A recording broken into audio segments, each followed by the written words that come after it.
Insta influencer. அவங்களுக்கு வந்து பார்த்தீங்கன்னா, சும்மா டைம் பாஸ்க்கு அவங்க வந்து வீடியோஸ் பண்ணி போடுறாங்க. ஆனா, அவங்கள வந்து இப்ப அதிகமா படத்துல எடுத்து யூஸ் பண்றாங்க. அப்ப அவங்களுக்கு ஆக்டிங் தெரியறதில்ல. பட் கஷ்டப்படுற ஆட்கள் ஏன் அது வெளிய தெரியறதில்ல? அவங்களுக்கு ரொம்ப ஈஸியா கிடைக்குது. இன்க்ளூடிங் நீங்க. நீங்கலாம் ரொம்ப கஷ்டப்பட்டு வந்திருக்கீங்க. இதெல்லாம் எப்படி பார்க்குறீங்க? அது யார் செலக்ட் பண்றாங்களோ அவங்க கிட்ட தான் கேட்கணும். அவங்கள செலக்ட் பண்றாங்கல்ல. 2 நிமிஷம் கேட்டேன். ஒரே செகண்ட்ல முடிச்சு விட்டாங்க.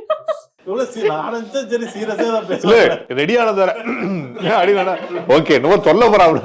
இல்ல அதுதானே உண்மை. யார் செலக்ட் பண்றாங்களோ அவங்கள தான் கேட்கணும். நீங்களே சொல்றீங்க, அவங்களே சொல்றாங்க இன்ஃப்ளூயன்சர்ஸே எனக்கு நடிக்கவும் தெரியாது. எனக்கு இன்ட்ரெஸ்ட்டும் இல்லன்னு சொல்றாங்க.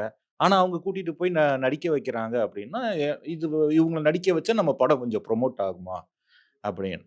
ஸோ ப்ரொமோட் ஆகுறதுக்காக படம் எடுக்கக்கூடாது. படம் நல்லா இருக்கணும், அதுக்காக படம் எடுக்கணும்.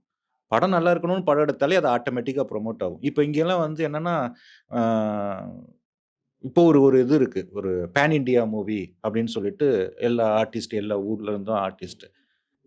அது பான் இண்டியா மூவி கிடையாது. நம்ம எடுக்கிற மூவி இந்தியா ஃபுல்லா பேசப்படணும். அதுதான் பான் இண்டியா மூவி. இப்போ லோகான்னு ஒரு படம் வந்துச்சு. எந்த ப்ரமோஷனுமே கிடையாது தமிழ்நாட்டுல. இன்னைக்கு பார்த்தா பயங்கரமா ஓடிட்டு இருக்குன்னா, அது படம் நல்லா இருந்தா அது ஆட்டோமேட்டிக்கா அது பான் இண்டியா மூவி ஆகும். இங்க வந்து நம்ம ப்ரமோஷன் இவன போட்டா இது ப்ரமோஷன் ஆகும். இவன போட்டா அதெல்லாம் ஒண்ணுமே ஆகாது. இன்ஸ்டால பார்ப்பானுங்க. அவைங்க எதுக்கு பார்க்குறாய்ங்கங்கிறது இன்ஸ்டால பார்க்குறவங்களுக்கும் தெரியும், போடுறவங்களுக்கும் தெரியும். என்ன அவன் பார்ப்பான் ஸ்க்ரோல் பண்ணிட்டு, இன்னைக்கு என்ன ட்ரெஸ் நல்லா இல்லையே, சரி நாளைக்கு பார்ப்போம்.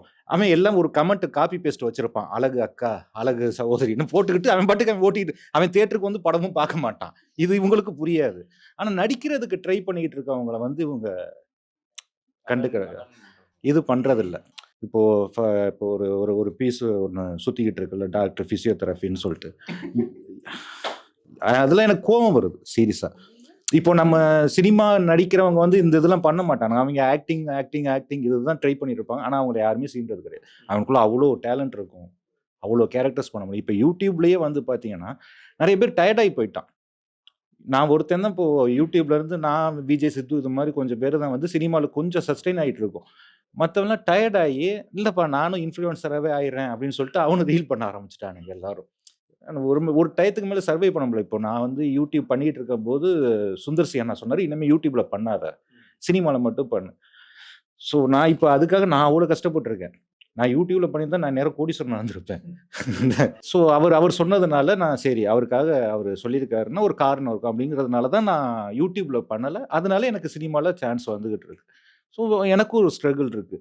ஆனா காசு சம்பாரிக்கணும் அப்படின்னு போனா, இன்ஸ்டால நல்லா ஜாலியா ஈஸியா பண்ணிட்டு போலாம்.